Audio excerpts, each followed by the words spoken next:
And we've spoken a lot about some of the recommendations that have come up in your report and some of the major issues that it highlighted. How do you feel the negotiations are going so far in terms of how are they addressing technology? Is it a major talking point here, and are we moving in the right direction?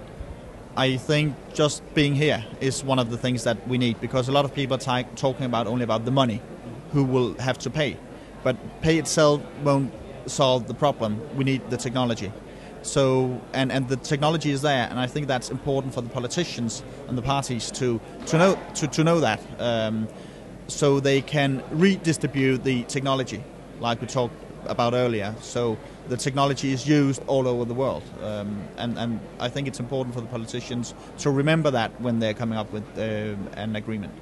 So just before we wrap up, then, what do we need to come out of this agreement as far as your report is concerned, and as far as pushing forward innovation of new engineering solutions? What does the end of the Copenhagen conference need to look like for you? We need a binding agreement that are having saying that the 2 degrees Celsius is a max, and that we have to reduce the emission. Those have to be clear, and also with dates. Because, if there's no demand, then there's no need, there will no demand. So a binding legal agreement is the most important. So you are looking for a legally binding agreement, something which is causing a lot of controversy the last few days. Yeah, it's a legal binding agreement that has to be accepted by all the countries around the world. It won't help if, the big ones, China, United States, India, Japan, are not into it. The major consumer has to be in this as well. And if the cynic in me wonders what will happen if that doesn't happen? What future are we looking at if we don't get a legally binding agreement here? We will look at a future that are getting warmer, and that's good if you are living in the north. No, it's a golden opportunity, and I think it would take 10-15 years before we can assemble all these people again. And it's the opportunity is now here. And if they don't come up with that legal binding agreement, we will continue in the way we have been doing for the last many years, and that's consuming more fuel. That means more emission, and that means more pollution. Okay, well, let me give the final question to one of our viewers online, Jeff.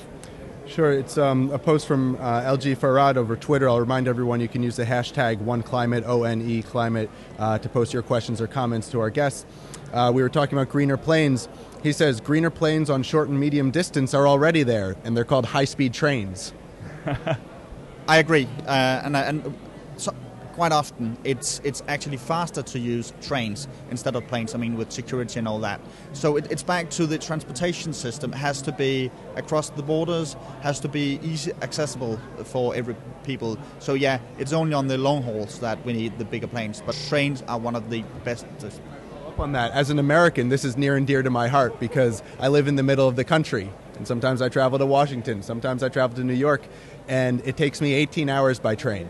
It's something that occasionally I can manage to do, but most of the time I can't fit into my schedule. I'm not sure if this is in your area of expertise, but can you compare the high-speed train, where we are with high-speed trains in Europe and other developed countries with the United States, and then possibly also with developing countries, and whether that might be an option for developing countries? I think it's extremely important to look on the local culture. People would like to have a higher standard of living, and then we have to adapt and use the right technologies to ensure that while we reduce emission. So trains could be a good way of coping with the problem in Europe, might not be in the United States, and so on. So trains and high-speed trains are very costly.